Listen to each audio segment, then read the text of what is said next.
Appreciate that. Good to see everybody tonight, and as always, and hope our discussion as we begin it in 1 Peter 2, down about verse 13, will be beneficial and helpful, encouraging, and y'all feel free, as always, I tell you that all the time, but I mean it, feel free to jump in, participate as you will, make your comments as you will, ask questions as you will. If I don't know the answer, somebody in here probably does, or we'll find the answer for you. In this particular section, he's got several verses talking about the command and our obligation to obey the laws of the land. He uses the term ordinance or laws, as it were. Whatever man sets up, the Greek, according to Albert Barnes, means to every creation of man. In other words, every institution or appointment of man that he has set up for us, and he's going to talk about the reason for that in just a little bit, about the importance of doing right, living right, obeying the laws, because we have an influence on other people, other people that see what we do, our convictions, what we stand for. It would have an impact on them, first of all. And so we have an obligation to do that. Now, the Jews seem to think, in this first part, where in some respects they weren't, I don't want to use the word bondage, but they weren't bound or obligated in other words, they were free. He's going to use that term here in just a minute. Let's see. Let me flip it over just a minute. As free in verse 16, so he's kind of getting into that part of it, where the Jews felt that they weren't bound or they weren't in bondage to anybody. In other words, they were God's people and they were free to do what they wanted to do, even though they submitted to the Roman authorities. And of course, they had forgotten about one big event, and that was Egyptian bondage that they were under, kind of like those that Peter talks about in 2 Peter 3, where they had forgotten about the flood. You know, everything just continued as it always has, but they forgot one big event, and that was the flood. Well, these people have forgotten one big event, and that was the fact that they were in bondage for, from the time, I guess, you go back to Abraham, about 400 years, or one says 430, depending on how you want to count that. So those that are in authority, he says, every ordinance of man, there in verse 13, those that are in authority, or those who have been appointed by government to administer government.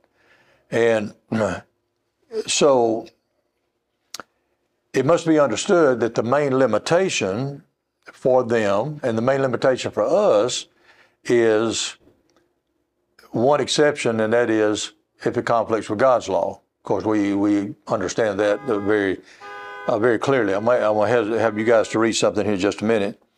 Donald, if you would, turn to Acts 4 and verse 19. Henry, if you would, turn to Acts 5:29. And Israel, turn to Romans 13. So it must be understood that the main limitation in obeying, where he says, submit yourselves to every ordinance of man, in other words, all of the laws, rules, regulations, statutes that man has devised, locally, state, federal, and so forth, we're to obey those laws. But of course, we understand that there is a principle that's kind of attached to that, and that has to do with the law interfering or being contrary to God's law. Then we have a principle that the Bible plainly tells us that we're not to obey the laws of the land in that particular case. All right, let's look at those real quick. I don't want to spend a whole lot of time on it, but I did want to mention it. Acts 4:19, Donald. But Peter and John answered and said unto them, whether it be right in the sight of God to hearken unto you more than unto God, judge ye. For we cannot but speak the things which we have seen and heard, So when they had further threatened them, they let them go, finding nothing how they might punish them because of the people, for all men glorified God. Okay. So we're going to hearken to you, or we're going to hearken to God. In other words, that was kind of the choice.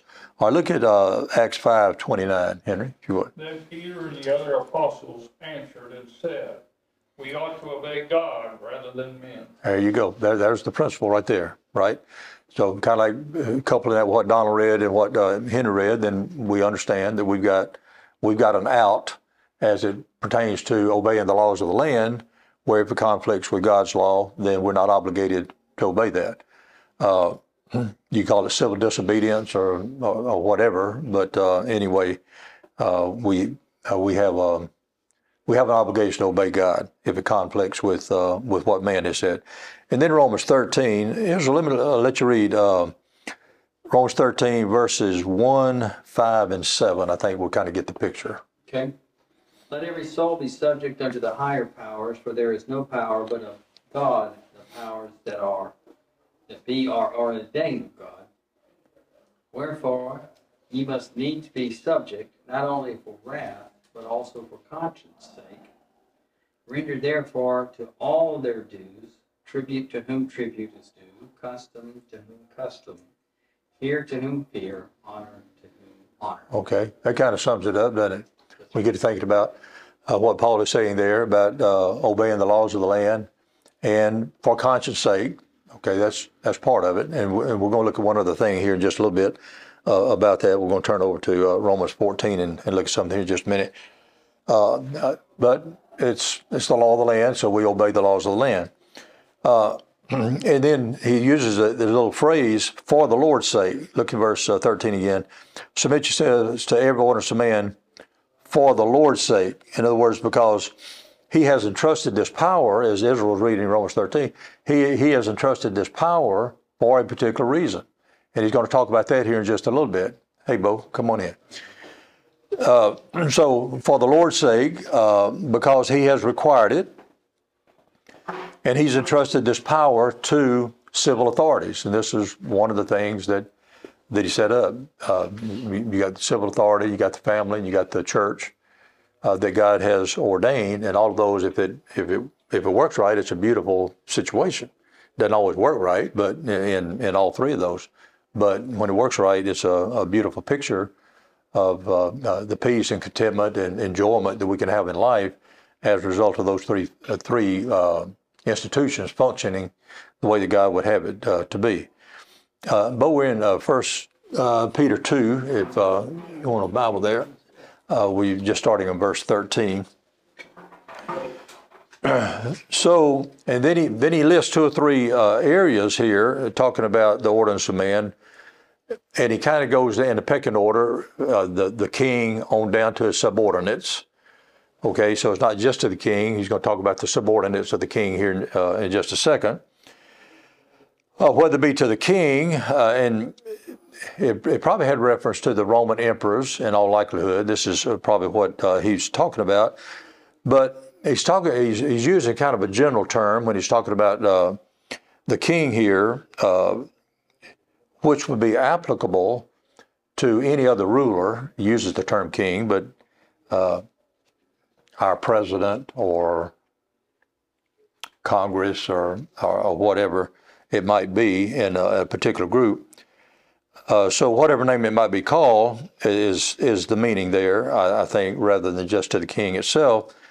And he uses the term, the phrase as supreme, not in the sense of supreme or being superior to God. That's not what he's talking about.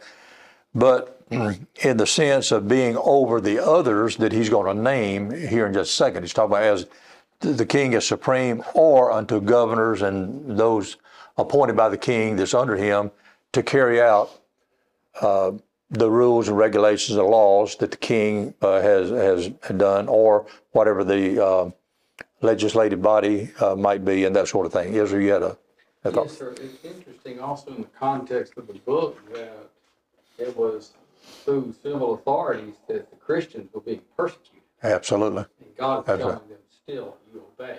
Yep. Which will go back to 1 Peter 3, 9, not rendering evil for evil. Two wrongs don't make a right. Right. But Good point. It's important that God would have us to be subject to rulers even if they're doing wrong. Yeah, I've had people pose the question to me, well, what if they come around and they want to take our guns away? It says here what it says in the text. My answer has been, well, if you will be active and help to shape diplomacy and how things are done in the legal way, like the Apostle Paul did when he stood for what was right, appealing to Caesar, then that's how you solve it. Vigilantism is not the answer.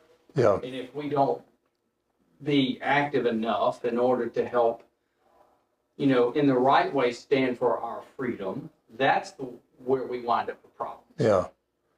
Yeah, we can't take the law into our own hands, can we? No. So it's so, and then later on, it's a good point. And then when he points out another reason for that later on, sometimes it's hard for us to justify it, because when part of the thing is that they reward those that do good and punish those that do evil, it doesn't always work out that way, by government. And we can see that right now in our federal government. It has been for quite some time. So it doesn't always, the ends of government or what they do is not always in harmony with what God says their function is. In other words, to punish the bad sometimes, it's kind of like, is it Isaiah that talks about there come a time when they call evil good and good evil? I want to say it's Isaiah 5:20. I knew one of you guys would know it. But that's kind of where we are today. But it's always been that way. You're going to have some that's going to, I hate to get political. I better not say what I was going to say. But the situation is that government doesn't always do what government is supposed to do. They punish they punish the good folks sometimes. Matter of fact, he's going to talk about that a little bit later in 1 Peter 2 on down, 21, 25, and other places where it talks about of how we're to behave even when we are punished unjustly. And I think it's kind of what Israel was talking about a while ago. Let me ask this, Coach, because I've said in the White House is that truth is not political. It is what it is. Yeah, So, I mean, if you're talking about right and wrong, even within the country in which we live, that's not politics. yeah, Abortion is not politics. That's truth of right and wrong. Now, I know that they use it for policy, but I know those things are more clear-cut, or homosexuality and yeah, marriage, that's or homosexual marriage, I should say. yeah, I know that, that's, once again, that's not politics. That's truth. yeah. That's that God deals with that. Am I missing it? No, I think you got it. I think you got it. Now, if you want to talk about how we're taxed, Jesus says, render unto Caesar the things that are Caesar. And then that's when I think you can get into politics. Yeah, But we're dealing with an atheistic element. Ephesians 6:12. yeah, We wrestle not against flesh and blood, but against principalities, against powers, against the rulers of the darkness of this world, yeah. against spiritual wickedness. In high places, right? So, it's always, I know brethren have always struggled. I think Brother Foy Wallace Jr. wrote a book about the Christian and civil government. And going all the way back to J.W. Shepard and David Lipscomb, because of their witness of the Civil War, what was the Christian's role within Yeah. the land and politics and so forth. Well, that's a good point. Well, to kind of piggyback what you're saying there, if you guys want to look at 1 Peter 4, I think this kind of goes along with what Israel was saying, because it's happening in our society today, and it always has for some reason or other, but I think more so today than it has been in years gone by. Look at verse 14, 1 Peter 4, verse 14. If you be reproached for the name of Christ, happy are you. For the Spirit of glory and of God resteth upon you. On their part, he is evil spoken of. On your part, he is glorified. But let none of you suffer as a murderer, or as a thief, or an evildoer, or as a busybody in other men's matters. Yet, if any man suffer as a Christian, let him not be ashamed, but let him glorify God on this behalf. So it tells us how to handle a situation like that. But I have to say, it's not easy to do. You know, when you see, for lack of a better word, you hear people talk about the war on Christians and war on Christianity and that sort of thing, whether it's eliminating all of the various scenes, you know, at Christmas time, or it's just anything and everything, like going all the way back to Madam O'Hare about, you know, not letting them speak about God in space, and just on and on and on. Just all the kind of things, the atheistic kind of things. But he says here that we may be reproached because we believe in Christ. And if you are, he tells us kind of how to operate there, which again is not an easy thing to do. So, and throughout the scriptures, the principle is still the same. Matter of fact, Jesus even said that himself, didn't he? As part of the Beatitudes, or right at the end of the Beatitudes there, Matthew 5, it talks about how that they're going to speak against you and so forth, rejoice, be exceeding glad, for great is your reward in heaven, and so forth and so on. Not an easy thing to do, for sure. But he tells us how to operate. So we're dealing with civil authority and so forth. The subordinates that he mentioned there. Bo, did you have a point? Did you make a while ago? I thought you had a hand up. I mean, I was just it was kind of a little bit pertaining to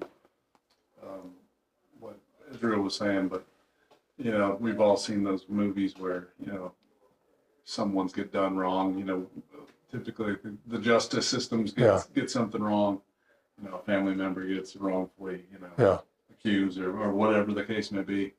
And then the dad, you know, he may kind of retaliate, you know, if it's like an obvious failure of the justice system. I know that there's extremes. And you can understand it. You can empathize. And absolutely. That becomes very difficult. I mean, given the right circumstances, as a father to girls, you know, you could just insert whatever scenario is, you know, with your family, and you're like, what would you do in that situation? Yeah. And some of this stuff can be kind of difficult to actually, you know, put into practice. But of course, you know, Lord willing, that we never have to kind of endure something that tests us like that. Yeah. But in the event that you do, I just wonder how we as, you know, Christian men would actually handle, you know, those kind of scenarios, you know. Yeah. That would be tough. Yeah, no doubt about it. And good point, Bo. And then when he goes on, he goes on into this underneath the king.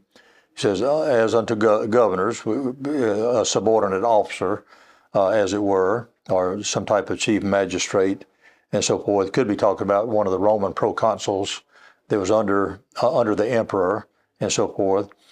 And as unto them that are sent by him, in other words, by the king or the Roman emperor. In other words, it represents the supreme power, that represents the power of the state, and so forth. So what he's saying is, you submit even to them. In other words, even to the underlings, is what he's saying there. And here's the two keys there, because they're sent by him for the punishment of evildoers and for the praise of them that do well. And as we're saying, it doesn't always pan out that way. But one of the leading functions of government is, in the Roman days, they had the power of life or death. Well, in some cases, even today in our country, you know, you got the power of life or death if the death penalty is imposed, and so forth. But so the punishment of evildoers, and going back, I know being a little bit political, but going back to the riots in 2020, and you got all these people, 574, as Sean Hennett has mentioned about 10,000 times, about all the riots and everything, the burning of the attack in Portland and all the things in Minneapolis and in Wisconsin, and all these other places that was happening.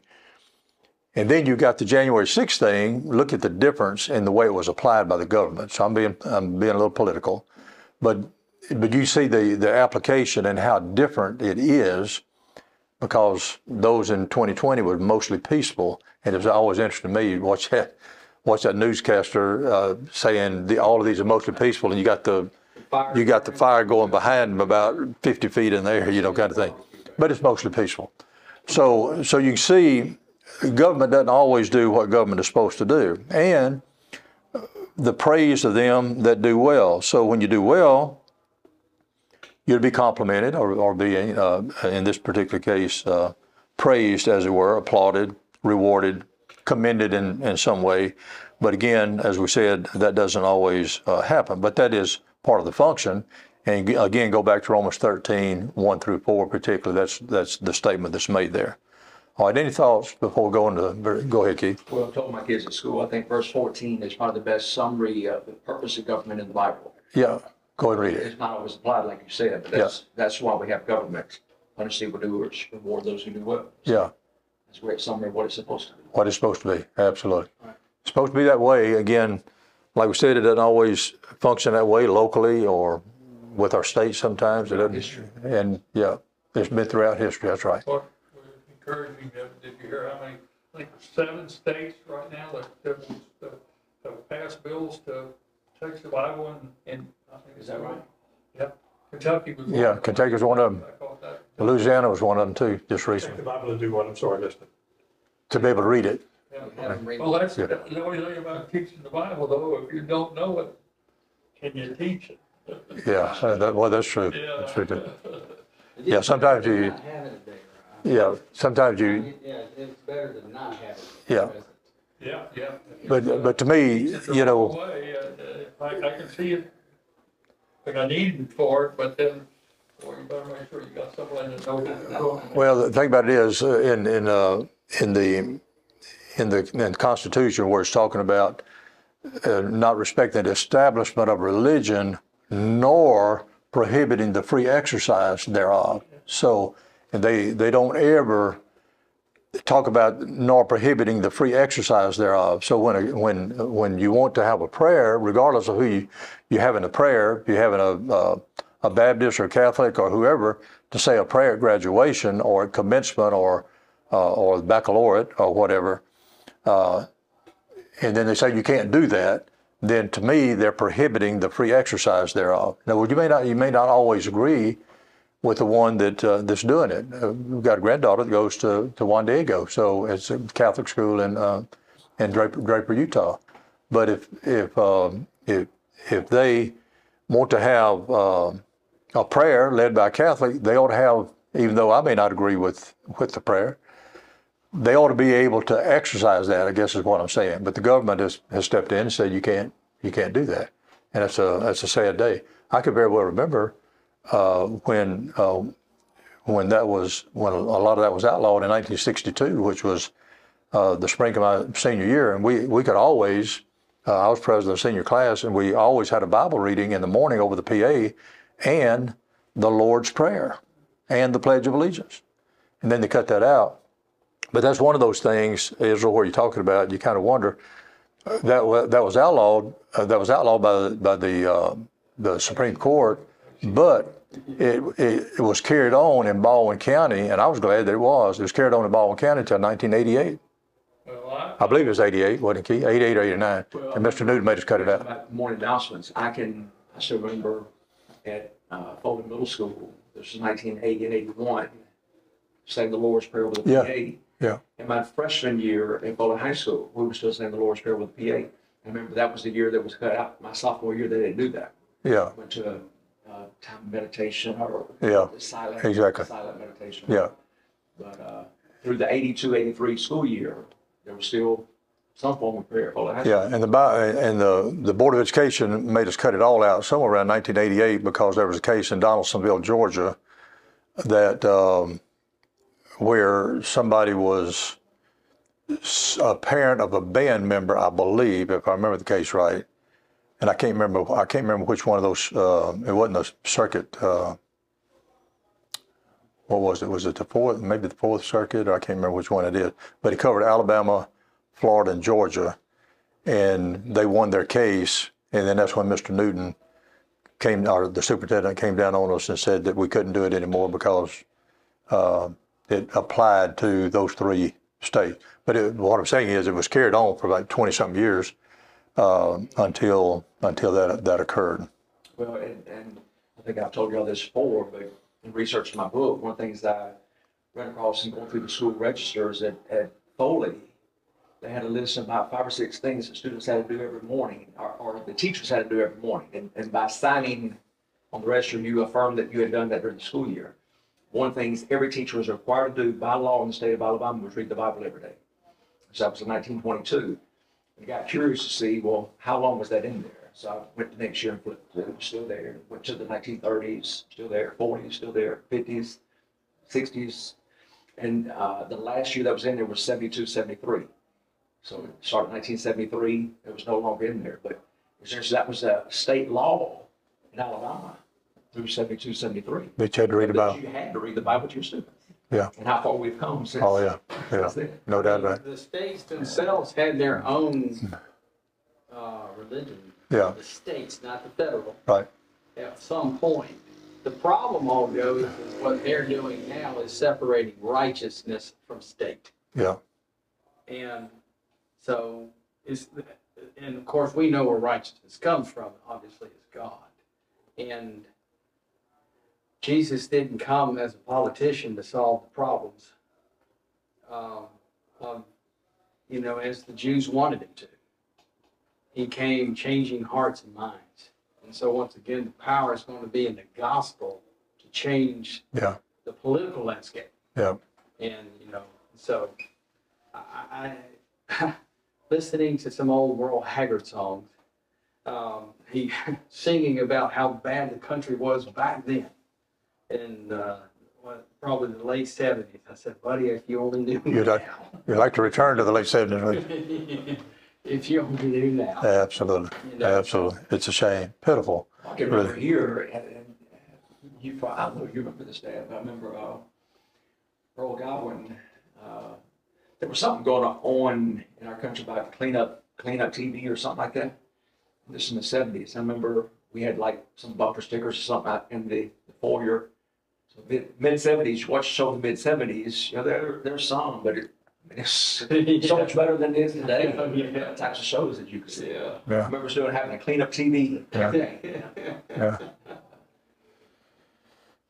I remember Brother Godwin saying something about that song that was out at one time, knock 3 times on the door if you want me or something. I can't remember just how it goes, and he was really upset about that. Well, we need to return to that, I guess, today. Anyway. All right, verse 15, good comments, guys, appreciate that. Then he says, this is the reason that this is obeying the law is, the reason is they're there for civil authority, punish the bad, praise those that do good, and this is the will of God. In other words, it's His will that we do this, so it's His command. In other words, it's in accordance with His divine will. But the reason is that it should put them to silence because of the way that they treat you. Notice what it says here, that with well-doing, in other words, you're being punished or the laws you consider to be unjust or you consider to be not right in some respects, even though it may not violate God's law, you say, well, this is ridiculous. It's ridiculous, really. But he says that, but with well-doing, in other words, you live your life righteously, as Israel was talking about a while ago, and with benevolence and a sense of fairness and doing what's right in spite of how you feel about it. He said, you may put to silence the ignorance of foolish men. And the reference here seems to be, according to Barnes, is to men who brought charges evidently against Christians, accusing them of not adhering to the government rules and regulations and so forth and so on, or not being subordinate to the laws. But he said you may put them to silence. In other words, they see that you're behaving, even though you're being punished in some way yourself as a Christian, So he says, Peter says that they were brought by foolish men. In other words, these charges against Christians or the way that they're being treated. So one of the principles there in Christian religion is, even though they weren't, the government officials weren't in line with it or knew what it should be, you can kind of live them down in one respect, in the sense that you can put them down, or the thing that you're doing right regardless of how you're being treated, or regardless of how you perceive that. You're in line with what the government tells you to do. And so he's simply saying that by doing that, you're going to put them to silence, that they won't have any, in other words, those that falsely accuse you, they'll come around to some degree to realize that it's not the way that they perceived it, at least the way that they perceive you, in going against the laws of the land. And he says another thing here in verse 16, as free. This is what we said a while ago. I won't spend a whole bunch of time on it, but they kind of thought, in a sense, that they were free men, and you can look at it two different ways. You look at the Jews were God's chosen people, but even if you look at it from a Christian standpoint, if you look at John 8:32, what does John 8:32 say? Truth shall make you free. Truth shall make you free. So when you use that term, look at that just a second, because there's 2 or 3 verses in there that I wanted to read. One was John 8:32, which Israel quoted, but then in verse 33, their view was, they answered Jesus, we be Abraham's seed, and were never in bondage to any man. How sayest thou, you shall be made free? And then down to verse 36, if the Son therefore shall make you free, you shall be free indeed. John 8:36. So, of course, they had forgotten, if you go ahead and read that whole chapter, they had forgotten the big event there, that they had been in bondage for 400 years. It's not mentioned there. But Jesus told them that they've been made free. So you could take that to the extreme and say, well, I'm free to do what I want to do. Christ has made me free. I don't have to obey this law because I don't like this law. And what he's saying is, you do, like Israel read a while ago, render to Caesar the things that are Caesar, to God the things that are God's. And as long as it doesn't conflict with God's law, then we have an obligation to obey that. So that's kind of the gist, I think, of what he's saying there in verse 16. And then this next point, I wanted to spend just a minute on this, and not using your liberty, in other words, as free, but not using that freedom, not using that liberty for a cloak of maliciousness, but as the servants of God. So the word malicious there denotes any kind of evil and so forth. It refers to those that have enmity at heart, but we still have an obligation not to take. What he's saying is not to take advantage of your liberty, not to take advantage of your freedom.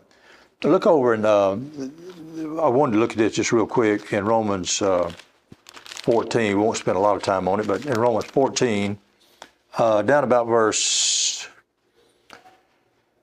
13 to begin with. Okay, he's talking about using your liberty, but don't do it in such a way that's going to hurt other people. Don't use your liberty for a cloak of maliciousness. In other words, he said in that next phrase, but as the servants of God. In other words, we're servants of God, so we're to act differently. We're to be different from the world. Look at Romans 14, begin about verse 13. Let us not therefore judge one another anymore, but judge this rather, that no man put a stumbling block or an occasion to fall in his brother's way. I know and am persuaded by the Lord Jesus that there is nothing unclean of itself, but to him that esteemeth anything to be unclean, to him it is unclean. But if thy brother be grieved with thy meat, now walkest thou not charitably. Destroy not him with thy meat for whom Christ died. And notice this next expression, verse 16.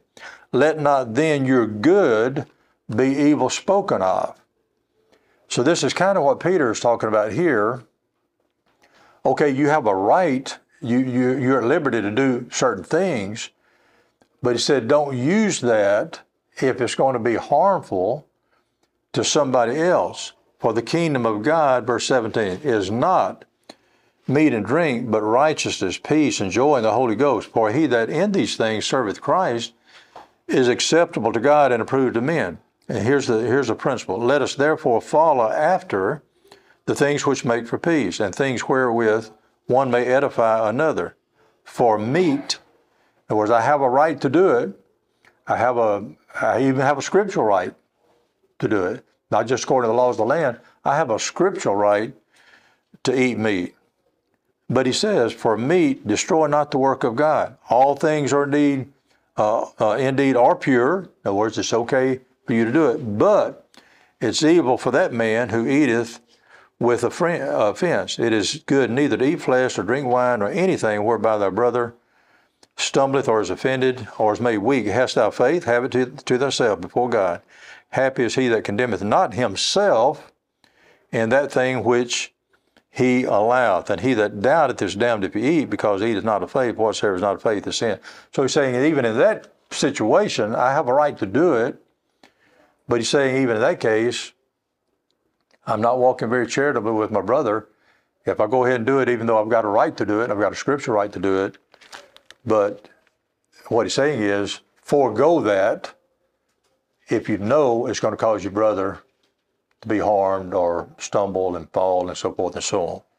Not an easy principle, not saying that at all, but he's saying basically, Paul's saying basically the same thing I think that Peter is saying here. Don't use your liberty or your freedom for a cloak of maliciousness. In other words, it's going to be harmful in some respect. It seems to be what he's saying there, but you're the servant of God, and even though you're at liberty to do it, don't do it if it causes a problem, in some other area.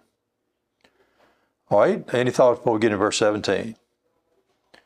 He continues on, honor all men, and this kind of goes back a little bit to what Israel was saying a while ago about render to Caesar, saying that Caesar, so forth and so on. Honor all men, and others, show them the proper respect which is due them, according to their worth, according to the where they are in government and so forth. And again, you could go back to Romans 13, 1 through 7 about that. Love the brotherhood. The Barnes says this only occurs here and in one other place, and that's 1 Peter 5 and verse 9, where it's rendered brethren. So honor all men, love the brotherhood, fear God. And of course, this is throughout the Bible about fearing God. And Barnes says, in all likelihood, is talking about not fear in the sense that, meaning that we're deathly afraid of God, even though you could carry it to that extreme. But it's kind of like Solomon said in Ecclesiastes 12, fear God and keep his commandments. Show the proper reverence, respect, honor to God. And you can find this throughout scriptures. Just a few of those. Leviticus 25:17, using these terms, fear God. Psalm 24:7, Psalm 25:14, Proverbs 1 verse 7, Proverbs 3:13, Proverbs 9 and verse 10, Proverbs 23 and verse 17, and there are others as well. So, in other words, it kind of expresses our duty to God to fear God, but it probably has more to do with reverence. We might term it godly fear or respect. We're in awe of God. We're going to do everything we can. It's not so much a dread of suffering if we do something wrong, even though that could be part of it. In other words, we don't want to forsake this sin, but we don't do something that's going to bring the wrath of God down on us. But I've heard Keith say it before, in Israel, it has to be more than that. In other words, the motivation for doing right, there's a certain amount of fear, but this kind of carries with the idea that we don't want to let him down. We don't want to do something. God has told us to do this. My commandments are not grievous. And you can go on and on and on about that. My yoke is easy, my burden is light, and so forth and so on. So it kind of carries with it the idea of we want to do it to please God, not because we're deathly afraid of God. Even though I know there's a tinge of that in the word fear, I understand that. But so you can use it 2 or 3 different ways. But it's the dread of doing wrong because we let him down. You know, there's some people that we have a lot of respect for, and we don't want to let them down. And that's kind of the way that we ought to look at it, I think, from the standpoint of how we honor and respect God. We don't want to disappoint God. So that's part of what's entailed, I think, in the word fear. And then the next, honor the king. He's already talked about that to some degree, respecting the king, obeying the king, and so forth. Give honor to whom honor is due, as Israel was pointing out a while ago, reading that or quoting that. So, and part of the thing is the eyes of the world are upon us, and this is kind of what he's talked about. How will they respond in a situation like that? How would this Christian respond in a situation like that? And so I think that's what he's saying, that we have an obligation to do it because of what God has done for us and so forth. And people are looking at us to see how he's going to respond. And we don't always respond maybe the way that we should. What if somebody smites us on the right cheek? What are we supposed to do? Not easy to do. But we know what he tells us to do. Somebody compels you to go a mile, it's kind of hard to do. So, but what he's saying is that if you suffer like that, you can put them to shame, and this is the will of God for you. And then in 1 Peter, in this chapter, when we get down to the end, what about Christ? He did no wrong, no God found in his mouth. When he suffered, he threatened not, and he gives him as an example here, the last 4 or 5 verses there of this chapter. All right, thank you guys. Appreciate your good comments and your good attention tonight.